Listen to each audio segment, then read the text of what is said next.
പിതാവിന്റെയും പുത്രന്റെയും പരിശുദ്ധാത്മാവിന്റെയും നാമത്തിൽ ആമേൻ. കർത്താവേ, നിന്റെ ഉന്നതമായ നാമത്തിന് സ്തോത്രം ചെയ്യുന്നു. കർത്താവേ, നിന്റെ വിശുദ്ധ പൗരോഹിത്യത്തെ മഹത്വപ്പെടുത്തണം. 40 വർഷം ഞാൻ അർപ്പിച്ച കുർബാനയുടെ യോഗ്യതയാൽ കൃപാസ്ഥാനത്താറെ ജീവനോടെ പ്രത്യക്ഷപ്പെട്ട പരിശുദ്ധ അമ്മയുടെ മാധ്യസ്ഥതയിലെ ഞാൻ അങ്ങയുടെ മക്കൾക്ക് വേണ്ടി പ്രാർത്ഥിക്കുന്നു. അമ്മേ,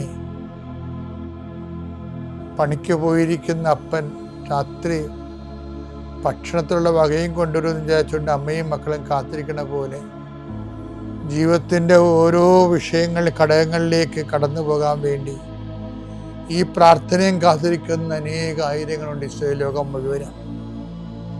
ആ മക്കളെല്ലാം ഞാൻ ഈ സമയത്ത് ഓർത്തുകൊണ്ട് അമ്മയുടെ മധ്യസ്ഥതയിൽ ഈശോയ്ക്ക് മക്കളെ നിങ്ങളെ ഏൽപ്പിക്കുന്നു. കർത്താവ്, ഇന്ന് ആശുപത്രിയിൽ പോകുന്നവരുണ്ട് ഈശോയെ, ഇന്ന് ഓപ്പറേഷന് ഡേറ്റ് ഇട്ടിട്ടുള്ളവരുണ്ട് ഈശോ, അവരെ ഞാൻ ഈശോയ്ക്ക് സമർപ്പിക്കുന്നു. കർത്താവ് അവരെ സന്ധിക്കുകയും സമാധാനിപ്പിക്കുകയും ചെയ്യട്ടെ. ഇന്ന് സ്കാനിങ്ങിന് പോകുന്നവരുണ്ട്, ഇന്ന് ടെസ്റ്റിന് രക്തവും മറ്റു കാര്യങ്ങളും ടെസ്റ്റിന് കൊടുത്ത് റിസൾട്ടിന് പോകുന്നവരുണ്ട്. കർത്താവ്, അവർക്കെല്ലാം അനുകൂലമായ റിസൾട്ട് കിട്ടാൻ ഞാൻ മക്കളെ ഈശോ നാമത്തെ ആശീർവദിക്കുന്നു. ഇന്ന് പ്രസവം നിശ്ചയിച്ചിരിക്കുന്നവരുണ്ട്, അത് ഓപ്പറേഷൻ ആകല്ലേ എന്ന് പ്രാർത്ഥിക്കുന്നവരുണ്ട്, ചിലർ ഓപ്പറേഷൻ ആകണമേ എന്ന് പ്രാർത്ഥിക്കുന്നവരുണ്ട്. കർത്താവേ, എന്താർക്കും ഓരോരുത്തരും അനുയോജ്യമായതും അവർക്ക് സന്തോഷം തോന്നണതുമായ കാര്യങ്ങൾ ചെയ്യാൻ നീ അവരെ അനുഗ്രഹിക്കണമേ. എൻ്റെ കർത്താവിൻ്റെ ഉന്നതമായ നാമത്തിൽ, സഭയുടെ അധികാരത്തിൽ, കുരിശിൻ്റെ അടയാളത്തിൽ, ദൈവത്തിൻ്റെ ശക്തിയാൽ നിന്റെ എല്ലാ ജീവിത തടസ്സങ്ങളെയും നീ ആഴ്ച നേരിടാൻ പോകുന്ന മുഴുവൻ ദോഷങ്ങളെ ഈശോ നാമത്തിൽ ബന്ധിക്കും. പിതാവും പുത്രനും പരിശുദ്ധാത്മാവിനെ നീക്കുവാമേ. അമ്മേ പരിശുദ്ധ അമ്മേ, അമ്മേ പരിശുദ്ധ ദൈവമാതാവേ, കൃപാസനത്തിലൂടെ ഞങ്ങൾക്കും ഞങ്ങളുടെ ദേശത്തിനും അമ്മ മധ്യസ്ഥം തേടി തന്ന എല്ലാ അനുഗ്രഹങ്ങൾക്കും കൃപകൾക്കും ഞങ്ങളിപ്പോൾ ഹൃദയം നിറഞ്ഞ നന്ദി പറയുന്നു. അമ്മേ പരിശുദ്ധമ്മേ ദൈവമാതാവേ, 2004 ഡിസംബർ 7 ഉച്ചകഴിഞ്ഞ് 2:30 കൃപാസനത്തിൽ സംഭവിച്ച അമ്മയുടെ പ്രത്യക്ഷപ്പെടലിനെ കുറിച്ച് തിരുസഭയ്ക്ക് സമർപ്പിച്ചിരിക്കുന്ന പഠനരേഖകളുടെ സഭാത്മകമായ പഠനം ആരംഭിക്കുവാൻ ഞങ്ങൾ പ്രാർത്ഥിക്കുന്നു. അമ്മേ പരിശുദ്ധമേ, ഭൂസ്വർലോകങ്ങളുടെ രാജ്ഞിയായ അങ്ങേയ്ക്ക് ഭൗമസംരക്ഷണത്തിനായി പ്രപഞ്ചപ്രകൃതിയെ തന്നെ തിരുസഭ പ്രതിഷ്ഠിക്കുവാൻ ഈ പ്രത്യക്ഷീകരണം വഴി ഇടയാക്കണമേ. പരിശുദ്ധമേ, ജപമാല മാതാവേ, സകല കൃപാസനം പ്രാർത്ഥനയോടും ചേർത്ത് ഞങ്ങളിപ്പോൾ പ്രാർത്ഥിക്കുന്ന ഈ കുടുംബത്തിന്റെ പ്രത്യേക നിയോഗം പറ മക്കളെ.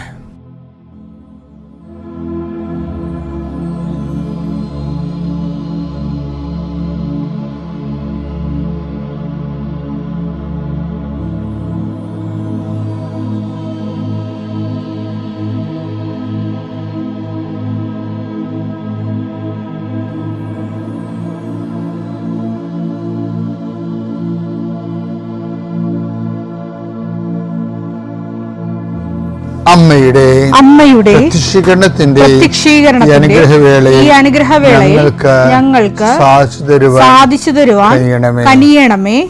ആമേൻ. വിശ്വാസ വളർച്ചയുടെ സുവിശേഷ പരിസരങ്ങള് ഈ കഴിഞ്ഞ 5 ദിവസങ്ങൾ നമ്മൾ കാണുകയായിരുന്നു. ഇന്ന് 6ാം ദിവസമാണ്. ഇന്ന് നമ്മൾ ഇന്നലെ വായിച്ച ബാക്കി ഭാഗങ്ങൾ വായിക്കുകയാണ്. സുഹൃതത്തെ ജ്ഞാനം കൊണ്ടും അതായത് വിശ്വാസത്തെ സുഹൃതത്തെ ജ്ഞാനം കൊണ്ടും ജ്ഞാനത്തെ ആത്മസംയമനം കൊണ്ടും ജ്ഞാനം വർദ്ധിക്കുമ്പോൾ ചിലപ്പോൾ ഒരു ആധ്യാത്മികമായ അഹങ്കാരം വരാൻ സാധ്യതയുണ്ട്. ജ്ഞാനം വർദ്ധിക്കുന്നത് എന്തെങ്കിലും കാര്യത്തെക്കുറിച്ച് ഇപ്പം നമ്മൾ അറിഞ്ഞാൽ, ഏതെങ്കിലും കാര്യത്തെക്കുറിച്ച് അറിഞ്ഞാൽ പെട്ടെന്ന് അറിവ് അഹങ്കാരമാണ് ജനിപ്പിക്കുന്നത്. ഒന്ന് കുറഞ്ഞ 8:1 അറിവ് അഹന്ത ജനിപ്പിക്കുന്നു. സ്നേഹമോ ആത്മീയോത്കർഷം വരുത്തുന്നു. അപ്പൊ ഈ അറിവിന്റെ ഒരു കുഴപ്പമെന്ന് പറയുന്നത് ഇത് അഹന്ത ഉണ്ടാക്കും. എന്നുവെച്ചാൽ നമ്മൾ എന്തെങ്കിലും പഠിച്ചു കഴിഞ്ഞാൽ മറ്റുള്ളവർ പഠിച്ചിട്ടില്ലെന്ന് പറയും, അവർക്ക് അറിവില്ലെന്ന് പറയും. അഹന്ത ഉണ്ടാക്കും. പട്ടാളക്കാരില്ലേ, വെടിവെപ്പ് പഠിച്ചു കഴിഞ്ഞ് ഞാൻ ഉടനെ മറ്റുള്ളവരെ സിവിലിയൻ എന്നേ വിളിക്കത്തുള്ളൂ. സിവിലിയൻ. ഈ സിവിലിയൻ്റെ സംരക്ഷണത്തിന് വേണ്ടിയാണ് ഇവർ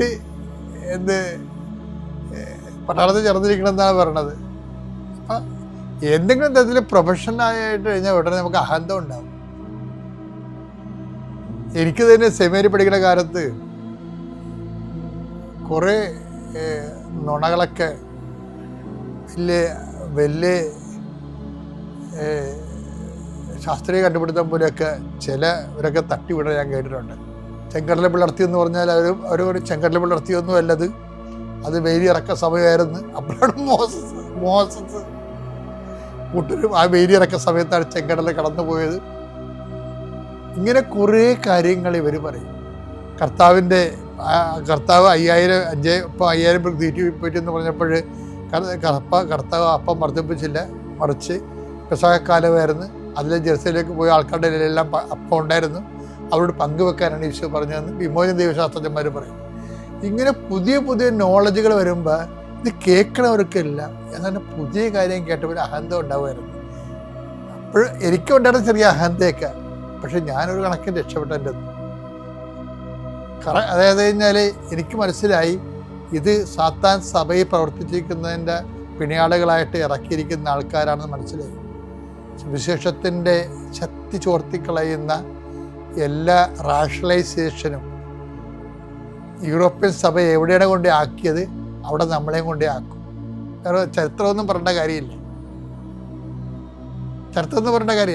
എല്ലാ കാര്യങ്ങളിലും ഈ റാഷണലൈസേഷൻ സഭയിൽ വന്നതിന് ശേഷം ദൈവിക പദ്ധതികളുടെ കഴുത്തിനാണ് അത് കത്തിവെച്ചത്.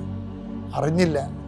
കർത്താവിൻ്റെ അത്ഭുതങ്ങളെ നമ്മളിന്ന് എല്ലാ ദിവസവും കാണുന്ന ഒരു സ്ഥലമാണ് കൃപാസനം. പക്ഷെ അത് എന്തുകൊണ്ടാണ് അത്ഭുതങ്ങളായിട്ട് ജനങ്ങൾ ഇന്നും ആശ്വാസം പ്രാപിക്കേണ്ടത്? ഞാനെന്നൊരു വിശ്വാസി അവിടെ ഈ അത്ഭുതങ്ങളെ അംഗീകരിക്കുന്നത് കൊണ്ടാണ്. എൻ്റെ സ്ഥാനത്ത് വേറെ ആൾ വന്ന് ബുദ്ധിപരമായിട്ടാണ് വിഷയം കാണുന്നതെന്നുണ്ടെങ്കിൽ കർത്താവ് ചാപ്റ്റർ ക്ലോസ് ചെയ്ത് അയാളെയും ക്ലോസ് ചെയ്യും, പ്രസ്ഥാനം ക്ലോസ് ചെയ്യും. ഒരു സംശയമില്ല കാര്യത്തിൽ. കാര്യം ദൈവികമായ പദ്ധതികളെ എളിമയോടെ അംഗീകരിക്കണം. വിശ്വാസം നമുക്ക് നൽകേണ്ടത് എളിമയും ദൈവിക പദ്ധതികളോടുള്ള ഒരു സമർപ്പണവുമാണ് ശരിക്കും വരേണ്ടത്. അങ്ങനെ അതല്ലേ അമ്മ പ്രത്യക്ഷപ്പെടാൻ കാരണം. അല്ലെങ്കിൽ എന്തുകൊണ്ട് അമ്മ പ്രത്യക്ഷപ്പെട്ടു? ഞാൻ ഇങ്ങനെയുള്ള കാര്യങ്ങളെ, ദൈവികമായ ഇടപാടുകളെയും ഇടപെടലുകളെയും അതേ ഒരു ഭവ്യതയോടെ കൃത്യതയോടെ ഏറ്റെടുക്കും. അതിന് ഞാനൊരിക്കലും യുക്തി കൊണ്ടുവന്ന് അതിൻ്റെ അകത്ത് കയറ്റി ദൈവത്തിന് യുക്തിയുടെ ഉപകരണമാക്കത്തില്ല ഒരിക്കലും. നമ്മളെപ്പോഴും ശ്രദ്ധിക്കണം ആ വിഷയത്തിൽ. കർത്താവ് ഇന്നും വിടുതൽ നൽകുന്നതിന് അത്ഭുതം പ്രവർത്തിക്കണം. അല്ലാതെ ഒരു കാലത്ത് കർത്താവ് അത്ഭുതം ചെയ്തിരുന്നു, ഇന്ന് ചെയ്തില്ലെന്ന് പറയണത് എന്തൊരു നോൺസെൻസാണ്. ഒരു കാലത്ത് അത്ഭുതം ചെയ്തിരുന്ന കർത്താവ് ഇന്ന് ചെയ്യുന്നില്ലെന്ന് പറയുന്ന കുറേ ആൾക്കാർ ഞാൻ കണ്ടിട്ടുണ്ട്. അത് ഇന്ന് ചെയ്യാഞ്ഞിട്ടല്ല, ഇന്ന് ചെയ്തിട്ട് കാര്യമില്ലാത്ത അണ്ണന്മാരുടെ എണ്ണം കൂടി. അവിടെയാണ് വിഷയം വേണ്ടത്. അതായത് സിമ്പിളായിട്ട് വിശ്വസിച്ച് ആത്മാർത്ഥമായിട്ട് ദൈവിക വഴികളെ കണ്ടുപിടിച്ച് മനസ്സിലാക്കാനുള്ള കഴിവ് പോയി. ആര് കളഞ്ഞെന്ന് ചോദിച്ചു കഴിഞ്ഞാൽ ഇതുപോലെയുള്ള ശാസ്ത്രീയം ആവശ്യമില്ലാത്ത സ്ഥലത്ത് ശാസ്ത്രം കുത്തിക്കയറ്റി സഭാപരമായ കാര്യങ്ങൾ ശാസ്ത്രീയമായി പഠിപ്പിക്കാൻ വേണ്ടി ഉള്ള ശ്രമങ്ങൾ നടത്തി വന്നപ്പോൾ എന്നാ പറ്റി? പാക്കപ്പലിനുള്ള കാറ്റും കൊണ്ട് ദൈവത്തിൻ്റെ വഴിക്ക് പോയി. അതല്ലേ സംഭവിക്കണേ. അപ്പം വിശ്വാസത്തെ എപ്പോഴും നമ്മൾ ശ്രദ്ധിക്കേണ്ടത് അറിവ് അഹന്ത ജനിപ്പിക്കും. അപ്പം നിനക്കൊരു അഹന്തയുണ്ടെങ്കിൽ നീ അവിശ്വാസിയാണെന്ന് ഓർക്കണം. വിശ്വാസ പ്രമാണം. സർവശക്തനായ പിതാവും ആകാശത്തിന്റെയും ഭൂമിയുടെയും സൃഷ്ടാവുമായ ദൈവത്തിൽ ഞാൻ വിശ്വസിക്കുന്നു. അവിടുത്തെ ഏകപുത്രനും ഞങ്ങളുടെ കർത്താവുമായ ഈശോമിശിഹായിലും ഞാൻ വിശ്വസിക്കുന്നു. ഈ പുത്രൻ പരിശുദ്ധാത്മാവിനാൽ ഗർഭസ്ഥനായി കന്യകാമറിയത്തിൽ നിന്ന് പിറന്ന് പൊന്തിയോസ് പീലാത്തോസിന്റെ കാലത്ത് പീഡകൾ സഹിച്ച് കുരിശിൽ തറയ്ക്കപ്പെട്ട് മരിച്ച് അടക്കപ്പെട്ട് പാതാളങ്ങളിൽ ഇറങ്ങി മരിച്ചവരുടെ ഇടയിൽ നിന്ന് മൂന്നാം നാൾ ഉയർത്ത് സ്വർഗത്തിലേക്ക് എഴുന്നള്ളി സർവശക്തിയുള്ള പിതാവായ ദൈവത്തിന്റെ വലതുഭാഗത്തിരിക്കുന്നു. അവിടെ നിന്ന് ജീവിക്കുന്നവരെയും മരിച്ചവരെയും വിധിക്കുവാൻ വരുമെന്നും ഞാൻ വിശ്വസിക്കുന്നു. പരിശുദ്ധാത്മാവിലും ഞാൻ വിശ്വസിക്കുന്നു.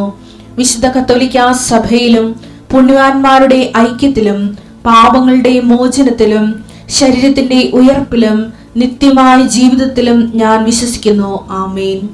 സുഖസ്ഥനായ ഞങ്ങളുടെ പിതാവേ, അങ്ങയുടെ നാമം പൂജിതമാകണമേ. അങ്ങയുടെ രാജ്യം വരണമേ. അങ്ങയുടെ തിരുമനസ് സ്വർഗത്തിലെ പോലെ ഭൂമിയിലുമാകണമേ. അന്നു വേണ്ടുന്ന ആഹാരം ഇന്ന് ഞങ്ങൾക്ക് തരണമേ. ഞങ്ങളോട് തെറ്റ് ചെയ്യുന്നവരോട് ഞങ്ങൾ ക്ഷമിക്കുന്നത് പോലെ ഞങ്ങളുടെ തെറ്റുകൾ ഞങ്ങളോടും ക്ഷമിക്കണമേ. ഞങ്ങളെ പ്രലോഭനത്തിൽ ഉൾപ്പെടുത്തരുതേ, തിന്മയിൽ ഞങ്ങൾ രക്ഷിക്കണമേ. ആമേൻ. നന്മ നിറഞ്ഞ മറിയമേ, സ്വസ്തി. കർത്താവ് അങ്ങയുടെ കൂടെ സ്ത്രീകളിൽ അങ്ങ് അനുഗ്രഹിക്കപ്പെട്ടവളാകുന്നു. അങ്ങയുടെ ഉദരത്തിൻ ഫലമായി ഈശോ അനുഗ്രഹിക്കപ്പെട്ടവനാകുന്നു.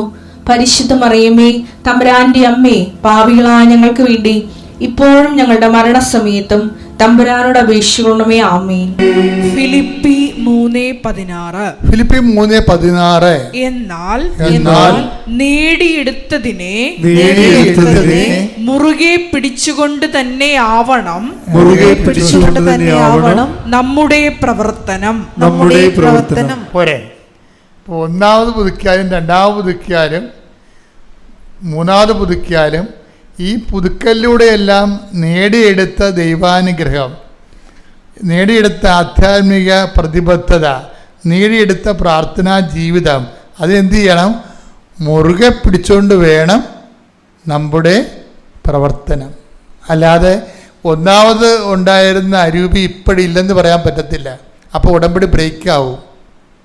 കാര്യം ദൈവം, അത് ഞാൻ പറഞ്ഞില്ലേ, ദൈവം ഒന്നും മറക്കത്തില്ലെന്ന് പറഞ്ഞില്ലേ. അതുകൊണ്ടാണ് സ്മിർനായിലെ സഭയെ പറയണത്, എന്താണ്? നിനക്ക് മുമ്പുണ്ടായിരുന്ന സ്നേഹം വിളപ്പോടെ ശ്രുതികട ഹല്ലേലൂയ.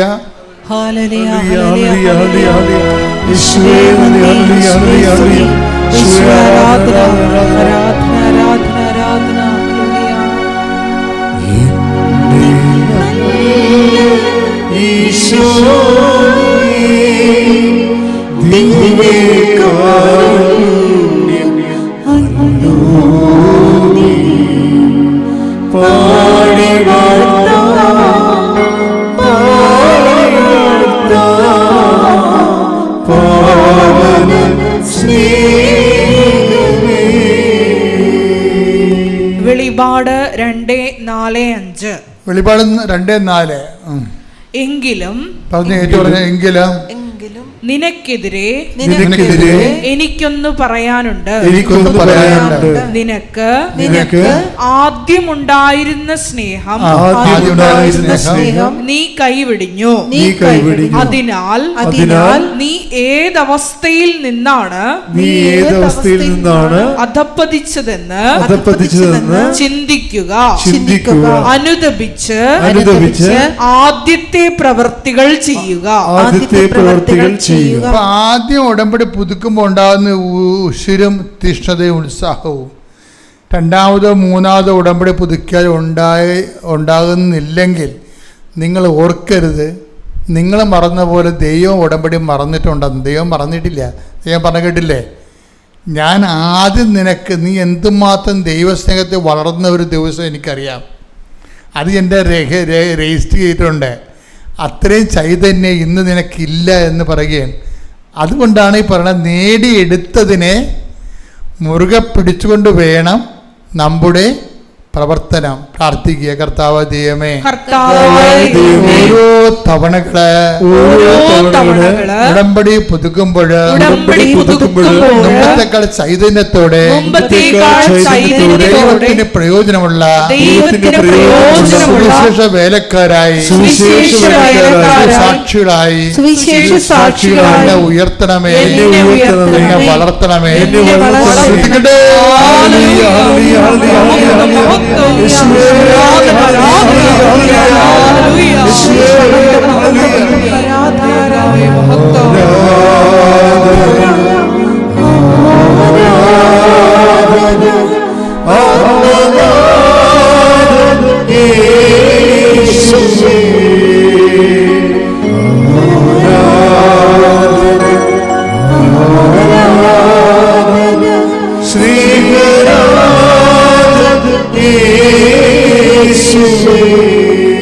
പരിശുദ്ധ പരമദിവ്യകാരുണ്യത്തിന് പരിശുദ്ധ പരമദിവ്യകാരുണ്യത്തിന് ആരാധനയും സ്തുതിയും പുകഴ്ചയും ഉണ്ടായിരിക്കട്ടെ. അപ്പം അതുപോലും കോരി സ്പൂണോട് കൊടുക്കാൻ പറ്റുന്നത്, കാരണം അവൾ അതുപോലെ ഛർദിയാണ്, ഒന്നും ചെല്ലുന്നില്ല. ഞാൻ അവിടെ ചെന്ന് കഴിഞ്ഞപ്പോൾ ആ ഗ്ലാസ്സിനകത്തേക്ക് എൻ്റെ കയ്യിലിരുന്ന ഉപ്പിൻ്റെ നിന്ന് ഒരു തുള്ളി എടുത്ത് അതിലിട്ടിട്ട് അമ്മയോട് പറഞ്ഞു, അമ്മേ ഇനി അത് കൊടുത്തേക്കാൻ പറഞ്ഞു. അത് അതുപോലെ തന്നെ തൈലം എടുത്ത് അവളുടെ നെഞ്ചിൽ ഞാൻ കുരിശും വരച്ച് വിശ്വാസ പ്രമാണം ചൊല്ലി ഞാൻ അവിടുന്ന് കോട്ടയം മെഡിക്കൽ കോളേജിൽ ഞാൻ തിരിച്ച് കാലടിയിലെത്തി. ഞാൻ വിളിച്ചു ചോദിച്ചു, അമ്മേ അവൾ ആ കഞ്ഞി കുടിച്ചോ എന്ന് ചോദിച്ചപ്പം പറഞ്ഞു അവൾക്ക് ഒരു കുഴപ്പവും ഇല്ല, അവൾ ആ കഞ്ഞി കുടിച്ച് സുഖമായിട്ടിരിക്കുന്നെന്ന് പറഞ്ഞു. പിന്നെ അവൾക്ക് ഭക്ഷണം കഴിക്കുന്നതിന് ഒരു ബുദ്ധിമുട്ടും ഉണ്ടായിരുന്നില്ല. പിന്നെ എൻ്റെ ഒരു പേരപ്പന് ഇക്കിള് വരുമായിരുന്നു. അതൊരു 3-4 ദിവസം അടുപ്പിച്ച് വന്നു കഴിഞ്ഞപ്പോൾ ഇതെന്താണവോ മാറാതിരിക്കുന്നതെന്ന് പറഞ്ഞു. നമുക്ക് ഇടയ്ക്ക് വല്ലപ്പോഴും വരുന്നതല്ലല്ലോ, ഇത് സ്ഥിരമായിട്ട് ഇപ്പോൾ 2-3 ദിവസം അടുപ്പിച്ച് വന്നു കഴിഞ്ഞപ്പം അവർക്കും ഒരു പേടി.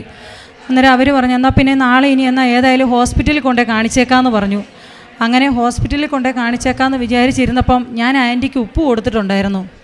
ആൻറ്റിക്ക് അന്നേരം ഒരു തോന്നൽ തോന്നി. ആൻറ്റി ആ വിശ്വാസ പ്രമാണം ചൊല്ലി ആ ഉപ്പ് ഒരു നുള്ളെടുത്ത് ആ പേരപ്പൻ്റെ വായിലേക്ക് വെച്ചു കൊടുത്തു. ഒരു 10 മിനിറ്റ് കഴിഞ്ഞതേ ഉള്ളൂ ആ ഇക്കിൾ അവിടെ നിന്നു. പിന്നെ ഇന്ന് വരെ അങ്ങനെ ഒരു കാര്യം ഉണ്ടായിട്ടില്ല.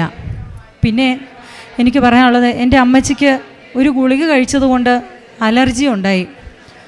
അമ്മയുടെ കാലിൻ്റെ ഉള്ളംകാല് മുതൽ തലയുടെ നിറുകം വരെ ഭയങ്കര ചൊറിച്ചിലായിരുന്നു. വേഗം അങ്കമാലി LF ഹോസ്പിറ്റലിലേക്ക് കൊണ്ടുവന്നു. LF ഹോസ്പിറ്റലിൽ കൊണ്ടുവന്നപ്പോഴത്തേനും അമ്മയുടെ BP ഒക്കെ അങ്ങ് ലോ ആയി. അപ്പോഴേക്കും ഞാനും ആശുപത്രിയിൽ ചെന്നു. ഞാൻ ചെല്ലുമ്പോൾ എൻ്റെ കയ്യിൽ ഉടമ്പടി തൈലമുണ്ട്, ഉപ്പും ഉണ്ടായിരുന്നു. അതുപോലെ എൻ്റെ അനിയത്തിയും ഉടമ്പടി എടുത്തിട്ടുണ്ടായിരുന്നു. അവളുടെ കയ്യിൽ ആ ലോക്കറ്റും ഉണ്ടായിരുന്നു, എൻ്റെ കയ്യിൽ ലോക്കറ്റ് ഉണ്ടായിരുന്നു. അങ്ങനെ ആ ഹോസ്പിറ്റലിൽ ചെല്ലുമ്പോൾ BP ലോ ആയിക്കൊണ്ടിരിക്കുക. ഇവിടെ ICU ഇല്ല, നിങ്ങൾ നേരെ രാജഗിരിക്ക് കൊണ്ടുപോയിക്കോളാൻ അവിടുന്ന് ഡോക്ടർ പറഞ്ഞു. അപ്പോഴേക്കും ഞങ്ങൾക്കൊക്കെ പേടിയായി. ഞങ്ങൾ അമ്മ മാതാവിനെ വിളിച്ച് പ്രാർത്ഥിച്ചു. ആംബുലൻസിൽ അമ്മേനെ കയറ്റി.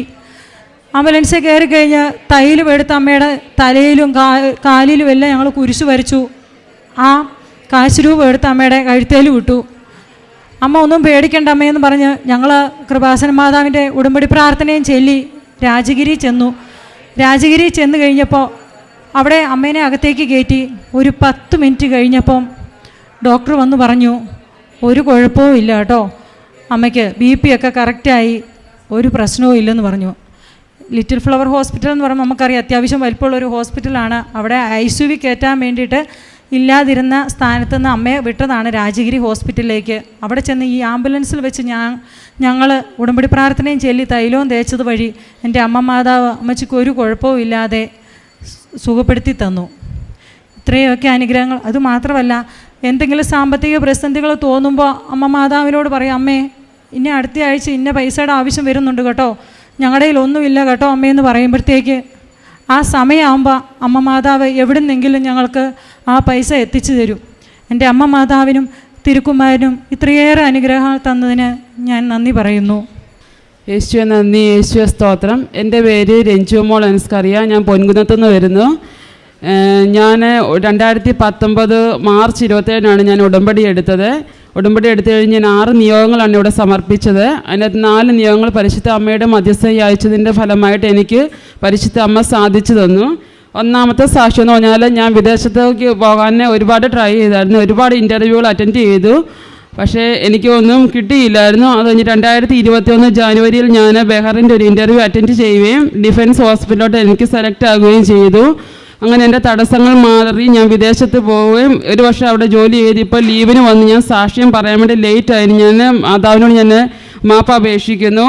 രണ്ടാമത്തെ സാക്ഷ്യം എന്ന് പറഞ്ഞാൽ, എൻ്റെ പരിശുദ്ധ അമ്മയുടെ പ്രാർത്ഥനയുടെ ഫലമായി എൻ്റെ ഹസ്ബൻഡിൻ്റെ ഫാദറിന് 25 വർഷമായിട്ട് മദ്യപാനമായിരുന്നു. ആ മദ്യപാനം പരിശുദ്ധ അമ്മയുടെ മധ്യസ്ഥയിൽ ഞാൻ യാചിച്ചതിൻ്റെ ഫലമായി പൂർണ്ണമായിട്ടും മാറ്റി തന്നു മാതാവ്. മൂന്നാമത്തെ സാക്ഷ്യം എന്ന് പറഞ്ഞാൽ, എൻ്റെ ബ്രദറിൻ്റെ ജോലിയുടെ അവസ്ഥയായിരുന്നു.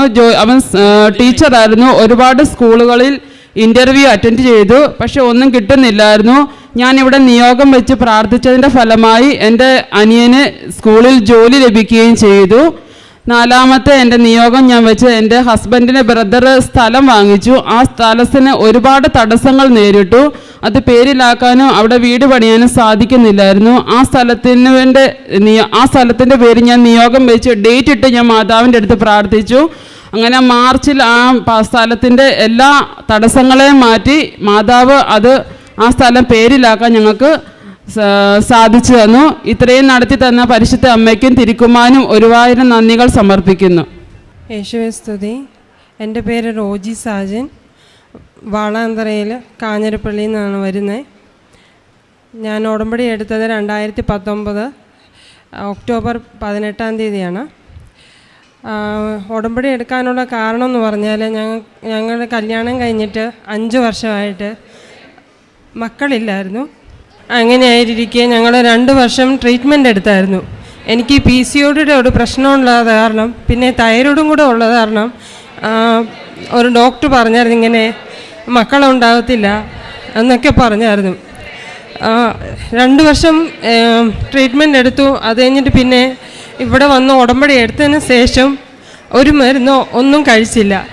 അത് കഴിക്കാതെ തന്നെ അമ്മ മാതാവ് ഈ ഉടമ്പടി എടുത്ത് 6 മാസം കഴിഞ്ഞപ്പോഴത്തേക്കും ഞാൻ പ്രഗ്നൻ്റായി. അങ്ങനെ പ്രഗ്നൻ്റായതിനു ശേഷം 7ാം മാസത്തിൽ പെട്ടെന്ന് സിസേറിയൻ ചെയ്യേണ്ടി വന്നു. കൊച്ചിനെ എടുക്കണമെന്ന് പറഞ്ഞു. കാരണം എനിക്ക് ഫ്ലൂയിഡ് അപ്പോഴേക്കും എല്ലാം മൊത്തം പോയായിരുന്നു. കുറച്ച് മാത്രമേ ഫ്ലൂയിഡ് ഉണ്ടായിരുന്നുള്ളൂ. അങ്ങനെ ആയപ്പോഴത്തേക്കും ഡോക്ടർ പറഞ്ഞു കൊച്ചിനെയും പെട്ടെന്ന് എടുക്കണം, കാരണം ഫ്ലൂയിഡൊന്നുമില്ല, ഫ്ലൂയിഡ് പോയിക്കൊണ്ടിരിക്കുകയാണ് എന്ന് പറഞ്ഞു. അങ്ങനെ വലിയ ഹോസ്പിറ്റലായിരുന്നു ചെയ്തത്. അവിടെ കുറേ പൈസ ആവുന്ന ഇതായിരുന്നു. 5 ലക്ഷത്തോളം ആവുമായിരുന്നു. പക്ഷേ എൻ്റെ ഹസ്ബൻഡിന് ഒരു ഓട്ടോ ഓടിക്കും, പിന്നെ ഓട്ടം പോകാറുമുണ്ട്. അങ്ങനെ ഓട്ടം പോയിക്കൊണ്ടിരുന്ന ഒരു സാറ് കുഞ്ഞിന് ഉള്ളതും പിന്നെ സിസേറിനുള്ളതും കുഞ്ഞിന് 1 വയസ്സ് വരെയുള്ള എല്ലാ ട്രീറ്റ്മെൻറ്റിനുള്ള പൈസ ഞങ്ങൾ തന്നേക്കാം എന്ന് പറഞ്ഞുകൊണ്ട് ഞങ്ങളെ അമ്മ വഴിയായിട്ട് അവർ ഞങ്ങളെ സഹായിക്കുകയാണ് ചെയ്തത്. അതുപോലെ പിന്നെ ആ സിസേറിയൻ നടക്കുന്ന സമയത്ത് എൻ്റെ ഹസ്ബൻഡോട് പ്രാർത്ഥിക്കുമായിരുന്നു. നല്ല പ്രാർത്ഥനയും എല്ലാം നടന്നുകൊണ്ടിരിക്കുന്ന സമയത്താണ് ബൈബിള് വായിച്ചുകൊണ്ടിരുന്ന സങ്കീർത്തനം 91-ാമത്തെ സങ്കീർത്തനം വായിച്ചുകൊണ്ടിരുന്നപ്പോൾ പെട്ടെന്ന് കൈ ഇങ്ങനെ ഒന്ന് നിർത്താൻ പോലും പറ്റിയില്ല, അതുപോലെ വിറയ്ക്കുമായിരുന്നു. അങ്ങനെ വിറച്ചുകൊണ്ടിരുന്ന സമയത്ത് ഒരു അത്ഭുതം നടക്കുകയാണ് ചെയ്തത്. പെട്ടെന്ന് തന്നെ സിസേറിയൻ നടക്കുകയും കൊച്ചിനൊരു കുഴപ്പമില്ലാണ്ട് പെട്ടെന്ന് എന്നെ സിലേക്ക് മാറ്റുകയും ചെയ്തു. 1.5 മാസത്തോളം കൊച്ച് NSC തന്നെയായിരുന്നു. പക്ഷേ യാതൊരു ബുദ്ധിമുട്ടും കൂടാതെ നമ്മൾ കുറച്ച് നേരത്തോളം പരിചയത്തിലുണ്ടായ ആ സാറ് ആ സമയത്ത് പെട്ടെന്ന് തന്നെ പൈസ അവിടെ തന്ന് അനുഗ്രഹിക്കുകയാണ് ചെയ്തത്.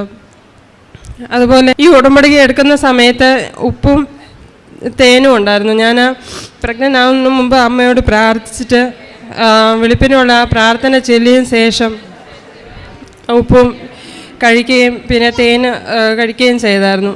അതിൻ്റെ ഫലമായിട്ടാണ് പെട്ടെന്ന് തന്നെ PCOD ആ അളവ് കുറയുകയും പിന്നെ തൈറോയിഡിൻ്റെ എല്ലാം നോർമലായി കിട്ടുകയും പെട്ടെന്ന് പ്രഗ്നൻ്റ് ആവുകയും ചെയ്തത്. അതുപോലെ തന്നെ 2ാമത്തെ നിയോഗം ഞാൻ വെച്ചത് എൻ്റെ സിസ്റ്ററിനായിരുന്നു, ഭർത്താവിൻ്റെ സഹോദരിക്ക്. അവൾക്ക് IELTS എഴുതിയിട്ട് ഒന്നും പാസ്സാവുന്നില്ലായിരുന്നു. പിന്നെ നിയോഗം വെച്ച് പ്രാർത്ഥിച്ചതിൻ്റെ ഫലമായിട്ട് OET എക്സാം എഴുതി ഫസ്റ്റ് ചാൻസിൽ തന്നെ അവൾക്ക് OET എക്സാം പാസ്സാവാൻ കഴിഞ്ഞു. അമ്മ മാതാവ് ഈ അനുഗ്രഹം തന്നെ ഞങ്ങൾക്ക് 1000 നന്ദി പറയുന്നു. എൻ്റെ പേര് ജൂലി, ഹസ്ബൻഡിൻ്റെ പേര് ഷിൻസ്. ഞങ്ങൾ തൊടുപുഴയിൽ നിന്ന് വരുന്നു. ഞാൻ കഴിഞ്ഞ 10 വർഷമായിട്ട് കാനഡയിലാണ്. ഞങ്ങളുടെ കല്യാണം 2016 കഴിഞ്ഞതായിരുന്നു. കല്യാണം കഴിഞ്ഞ് ഞാൻ തിരിച്ചു കയറി ചെല്ലുന്ന സമയത്ത് ഇമിഗ്രേഷനിൽ എന്നോട് ചോദിച്ചു, do you have any dependence? അന്ന് ഞങ്ങളുടെ ജസ്റ്റ് കല്യാണം കഴിഞ്ഞതേ ഉള്ളായിരുന്നു. നമ്മുടെ ഒരു ഇത് വെച്ച് ഹസ്ബൻഡ് ഒരിക്കലും നമ്മുടെ ഡിപ്പെൻഡൻ്റ് അല്ലാത്തത് കൊണ്ടാൽ ഞാൻ പറഞ്ഞു ഇല്ല എന്ന് പറഞ്ഞു. അത് കഴിഞ്ഞ് ഞാൻ ഹസ്ബൻഡിനെ സ്പോൺസർ ചെയ്യാനുള്ള ആപ്ലിക്കേഷൻസ് 3 പ്രാവശ്യം വെച്ചു. 3 പ്രാവശ്യവും അവർ റിജക്റ്റ് ചെയ്തു, കാരണം ഞാൻ നുണ പറഞ്ഞു എന്ന്. അതിനുശേഷം ഞാൻ അവിടുത്തെ കോടതിയിൽ അപ്പീലും ചെയ്തു. അപ്പീലും അവർ ഡിനൈ ചെയ്തു, സെയിം റീസൺ തന്നെ. അപ്പോൾ അവരെന്നോട് പറഞ്ഞു, ഞാൻ പറഞ്ഞു ഞങ്ങളുടെ വിശ്വാസം, ഞങ്ങളുടെ ഒരു ട്രഡീഷൻ വെച്ച് ഒരിക്കലും ഹസ്ബൻഡ് ഭാര്യയുടെ ഡിപ്പെൻഡൻ്റ് അല്ല എന്ന് പറഞ്ഞു. അപ്പോൾ അവർ പറഞ്ഞു നിങ്ങളുടെ tradition believe what ever it is, the rules is rules എന്ന് പറഞ്ഞു. ആദ്യം കാനഡയിൽ ആര് വരുന്നോ അയാൾ ആയിരിക്കും പ്രൈമറി സ്പോൺസർ എന്ന് പറയും.